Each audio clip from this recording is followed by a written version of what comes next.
Hey movie geeks, I hope you're having a good day. Al Pacino is of course one of the greatest actors of all time, and we remember his big iconic roles such as Tony Montana in Scarface or Michael Corleone in The Godfather. But what about those roles that have seemingly slipped under the radar? The man has way more performances under his belt than just the classics. So in this video, we're going to take a look back at 5 of the most overlooked and underrated Al Pacino movies. Dog Day Afternoon. This early role for the icon was one of the finest and most realistic takes on a bank robbery ever. Pacino's performance, as well as the film itself, is so believable. You sometimes forget you're watching a movie and feel like you've become a fly on the wall witnessing this robbery, which was actually based on a true story. Pacino plays a young man named Sonny, who is attempting to rob a bank to pay for his lover's sex change operation. Pacino gives a performance of such desperation and vulnerability, and he is both captivating and heartbreaking in the role. He's not a bad person, but he's doing what he feels like he's being forced to do. His character is a great example of how regular people can be driven to do bad things, and it opens up that discussion of whether a bad action can be considered bad if it comes from someone doing it with good intentions. You get your mind right. I'm a Catholic and I don't want to hurt anybody, understand? Yes, sir. No alarms. No alarms. Director Sidney Lumet creates such an intense, gritty and realistic atmosphere, and throughout the whole film you have no idea how things are going to turn out.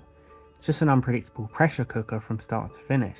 Many had never seen a film that covers a crime pretty much in real time, and of course many movies then followed suit. If you've never seen Dog Day Afternoon, check it out. It's incredibly human and makes you think about the lives of others and whether you would make the same decision if you ended up in that situation, because maybe one day you could. It's a film that makes you think, and it's a great performance by Al Pacino.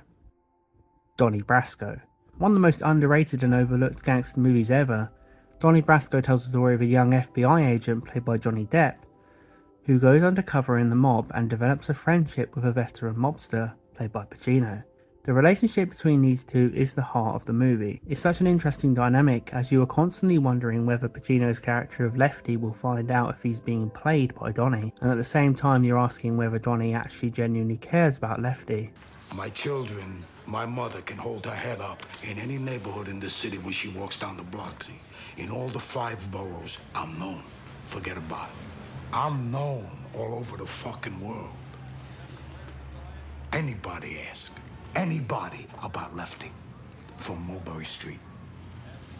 Huh? You pissing up the wrong fucking tree, my friend. Lefty is not the high-profile gangster Pacino has played before.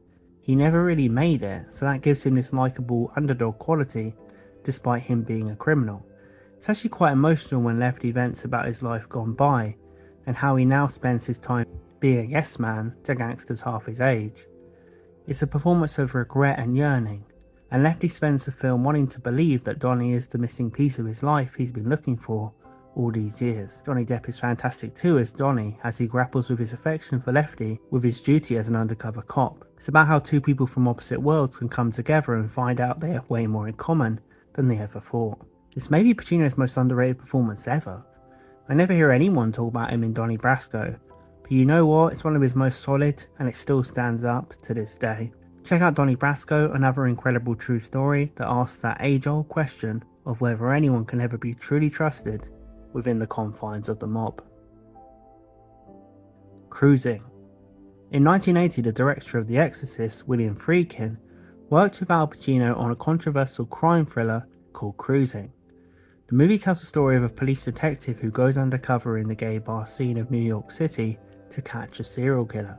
Cruisin was and still is pretty contentious for many people due to its graphic depiction of gay sex and violence. Many members of the LGBTQ community protested the film, claiming it perpetrated negative stereotypes and portrayed gay people as deviant and dangerous. And I agree, it kinda does, but I still think the filmmaking is pretty great, and it's a look back at a time where you could make uncompromisingly dark and gritty police thrillers. I would probably change a lot of depictions in the film, but despite that, it's still highly unique and interesting. Pacino's performance is fantastic. It's full of uncertainty and is on a razor's edge. His character of Steve Burns is incredibly unsure of where he will end up, and that gives the film a sense of unpredictability.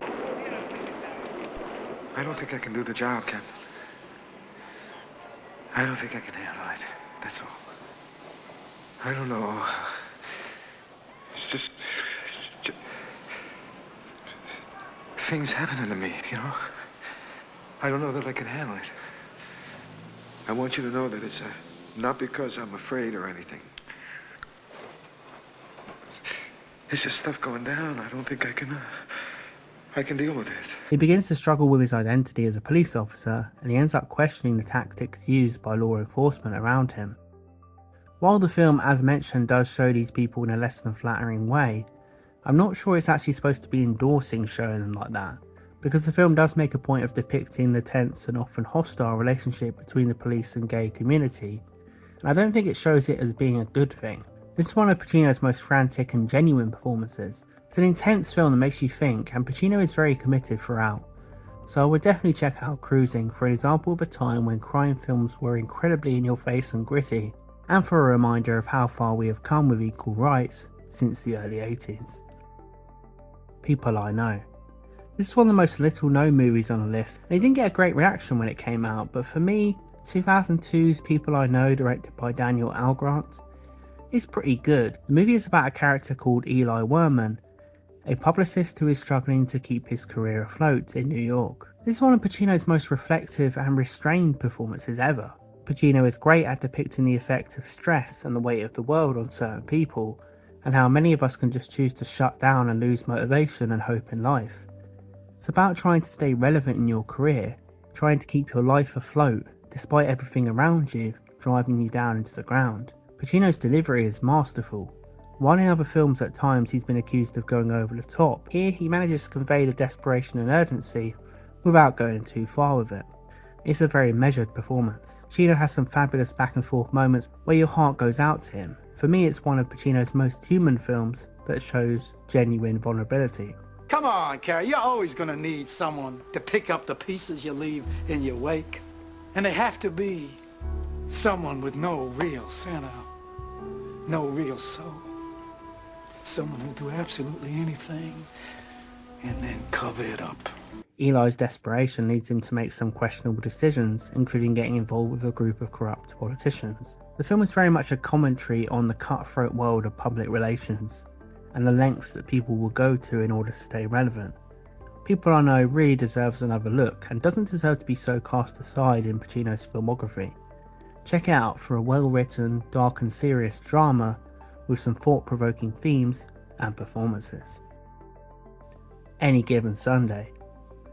1999's Any Given Sunday is a sports drama that follows the Miami Sharks, a fictional American football team, as they struggle to make it to the playoffs.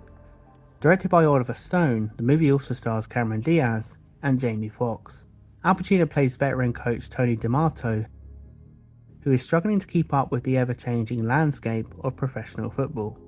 He clashes with Cameron Diaz's character Christina Pagniacchi, who owns the team, as she focuses more on profitability than success on the field.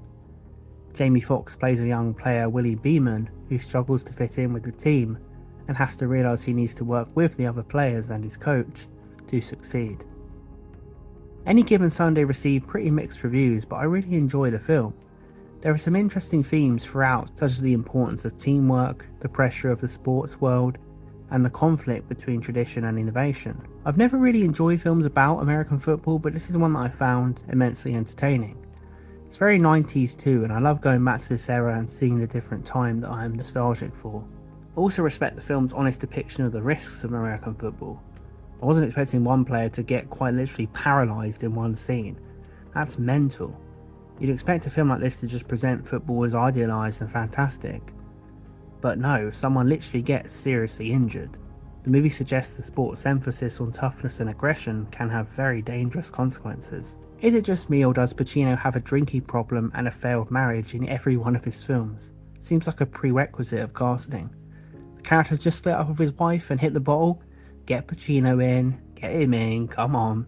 Despite it being familiar territory, he brings a depth and nuance to the character that makes him both sympathetic and relatable. He wants to claw and hold on to what he's got, and he resists change.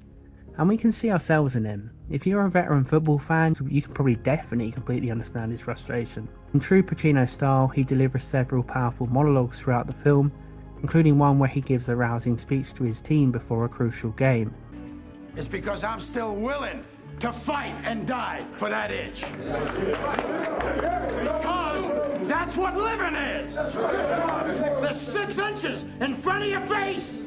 Any Given Sunday comes highly recommended. Some have called it cheesy and likened it to some of the forced sentimental films that came out in the 90s. But I disagree. For me, it actually feels like it has something to say that's genuine and from the heart. And I love seeing Pacino in a different setting, which opens up for some fresh interactions with his co-stars. For me, Any Given Sunday is an underrated 90s flick that is definitely worth watching. Have you seen any of these movies? What's your favourite Al Pacino film? Let me know in the comments below. Click on the video on the screen now for more Al Pacino reviews, and please consider subscribing for more videos for passionate movie geeks.